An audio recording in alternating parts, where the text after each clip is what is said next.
చాలా మంది నిద్రలేమి సమస్యతో బాధపడుతున్నారు. ఇంకొంతమంది అతి నిద్ర సమస్యతో బాధపడుతున్నారు. నిద్ర తక్కువైనా ఎక్కువైనా రెండూ సమస్యలేనని వైద్య నిపుణులు చెబుతున్నారు.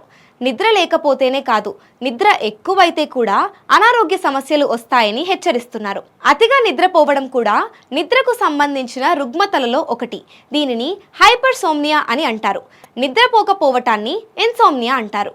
ఇక ఈ రెండు డేంజర్ అంటున్నారు. కావాల్సిన దానికంటే ఎక్కువ నిద్రపోతే మన శరీరంలోని జీవక్రియలో తేడాలు వస్తాయి. దీంతో ఒత్తిడి, ఆందోళన పెరుగుతాయి. కనుక ఎక్కువసేపు నిద్రపోవడం అంత మంచిది కాదు. ఎక్కువసేపు నిద్రపోవడం వల్ల రోజంతా అలసిపోయినట్టు భావన కలుగుతుంది. శరీరం యాక్టివ్గా అనిపించదు. శరీరం మెటబాలిజం దెబ్బతింటుంది. ఇవి బరువు పెరగడానికి ప్రధాన కారణం అవుతుంది. ఇక నిద్ర ఎక్కువైతే మెదడు పనితీరు కూడా మందగిస్తుంది. జ్ఞాపక శక్తి సమస్యలు కూడా వస్తాయి. కనుక కావాల్సిన దానికంటే ఎక్కువ నిద్రపోవడం ఏమాత్రం మంచిది కాదు.